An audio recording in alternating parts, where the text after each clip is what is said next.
প্রিয় ছাত্রছাত্রী, শুরু করছি আজকে ম্যাথস ক্লাস 10-এর টপিক আয়তঘন। এর আগের দিন আমরা বহু বিকল্প অর্থাৎ এমসিকিউ আলোচনা করেছিলাম। আজকে আলোচনা করব সত্য মিথ্যা এবং শূন্যস্থান পূরণ। ঠিক আছে, তো প্রত্যেকে রেডি হয়ে যাও, কিন্তু ডিটেলসে আলোচনা হবে। ভিডিওটি খুব মনোযোগ সহকারে সবাইকে দেখতে হবে। ঠিক আছে, সবাই বুঝতে পেরেছো? বলো।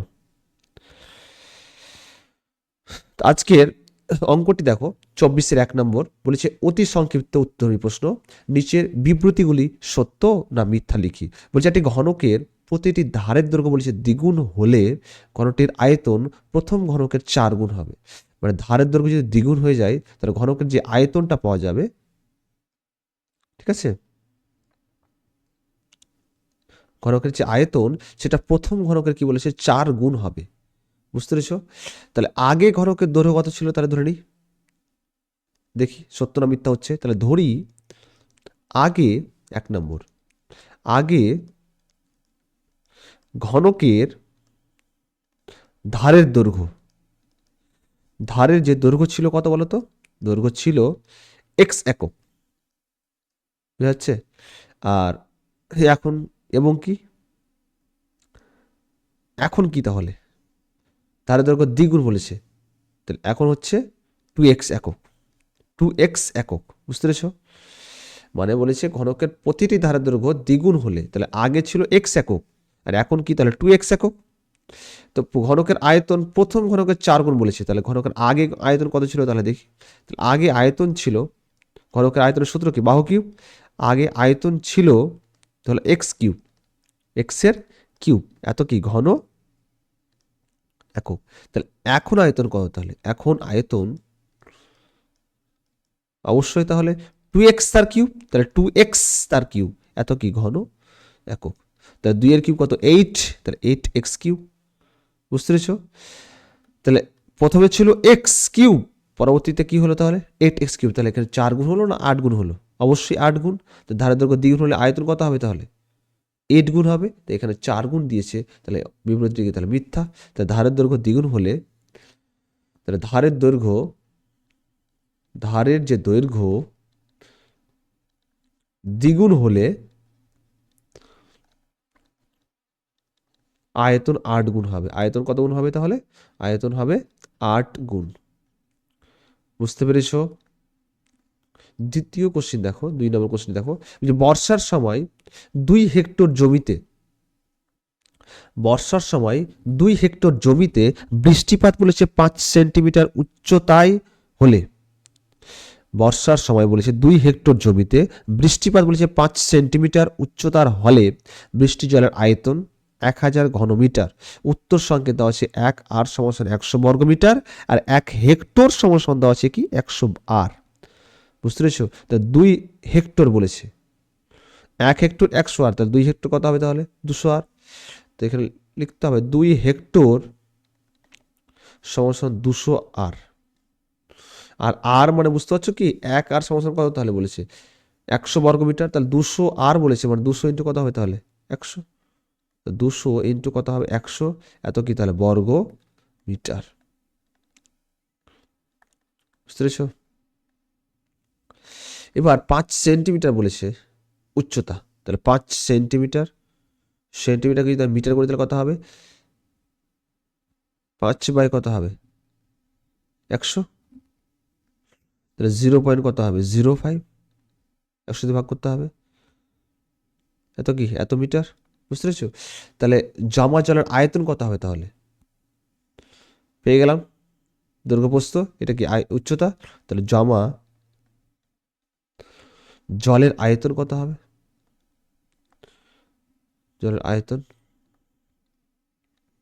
তাহলে কত হবে 200 ইন্টু 100 ইন্টু 0.05, এত কি ঘন মিটার। 10 উঠিয়ে দাও কত হবে তাহলে 100।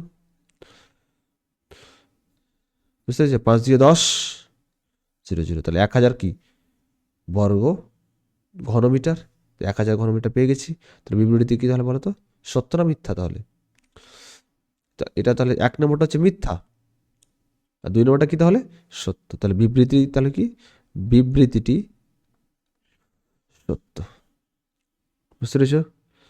আর প্রথমটা কি তাহলে বিবৃতিটি মিথ্যা। তাহলে প্রথমটা সত্য, দ্বিতীয়টা কি তাহলে মিথ্যা, পেয়ে গেলাম। এবার দেখো বলেছে কি সমকোণী চৌপলের কর্ণের সংখ্যা কত। সমকোণী চৌপলের যে কর্ণের সংখ্যা হবে 4টি। কতটি বলো তো? 4টি। একটি ঘনকের বলেছে একটি ঘনকের একটি তলের একটি তলের কর্ণের দৈর্ঘ্য দেওয়া আছে কত, তলের কর্ণ দৈর্ঘ্য সমান 2 ইন্টু কত হবে √2 ইন্টু এক্স, এক্স মানে তোলা হয় √2 ইন্টু একটি ধারা দৈর্ঘ্য। তাহলে √2 ইন্টু কী হবে তাহলে একটি ধারা, √2 ইন্টু একটি ধারের দৈর্ঘ্য। বুঝতে পেরেছো সবাই? সমকোণী চৌপলের দৈর্ঘ্য প্রস্থ উচ্চতা সমান যদি হয় তাহলে সেই ঘনবস্তু বিশেষ নাম আছে না, সেই ঘনবস্তুর বিশেষ নাম হচ্ছে কি ঘনক। তাহলে বিশেষ যে নাম সেটার নাম কি তাহলে হচ্ছে ঘনক। বুঝতে পেরেছি সবাই? বলো, একটু রেসপন্স করো। ভিডিওটি ভালো লাগলে অবশ্যই শেয়ার করে দিও, সাবস্ক্রাইব করে নিও চ্যানেলটিকে, ঠিক আছে?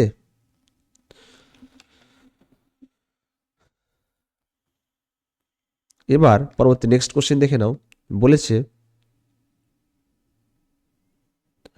একটি আয়ত ঘনের তল সংখ্যা এক্স, ধার সংখ্যা ওয়াই, শীর্ষবিন্দু জেড, কর্ণের সংখ্যা পি হলে বলছে X minus Y plus Z plus P এর মান কত হবে?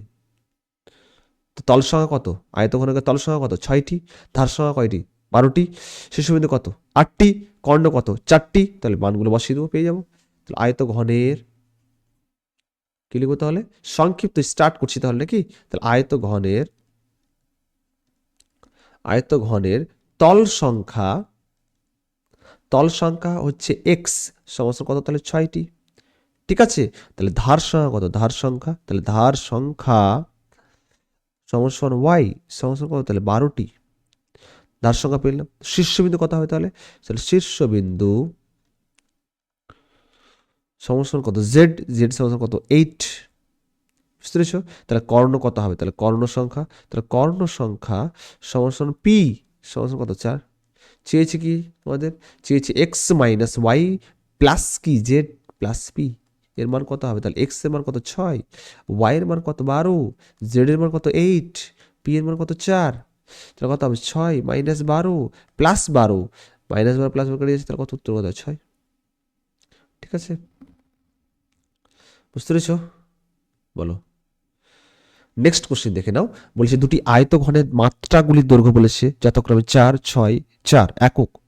দুটি আয়তঘনের মাত্রাগুলির দৈর্ঘ্য বলেছে 4, 6, 4 একক এবং 8, 2h মাইনাস 1 2 একক। বলছে যদি আয়তঘন দুটির ঘনফল সমান হয়ে যায় তাহলে h এর মান কত হবে? তাহলে এর আয়তন আর এর আয়তন তাহলে সমান করে দিই।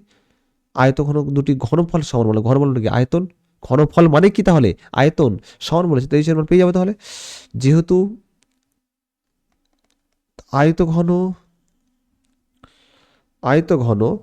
দুটির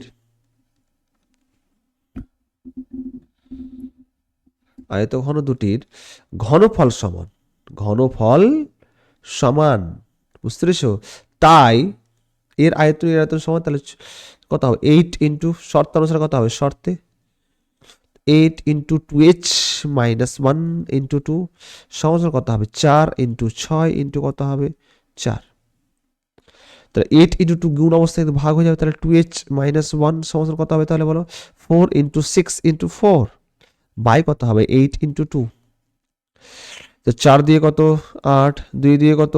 4, 2 চলে যাচ্ছে। তাহলে 2h মাইনাস 1 সমান হচ্ছে 6। তাহলে 2h সমান কত হবে? তাহলে 6 প্লাস 1 মানে কত? 7। এখানে বলো আমাকে h সমান কত হবে? তাহলে h সমান হবে 7/2 মানে কত হবে? তাহলে 3.5। তাহলে h এর মান কত চেয়েছে? তাহলে h এর মান হবে 3.5 লিখে দিলাম। তাহলে h এর মান 3.5। বুঝতে পেরেছো? আমার কথা বুঝতে পারছো? তো আজকে এই পর্যন্তই থাক।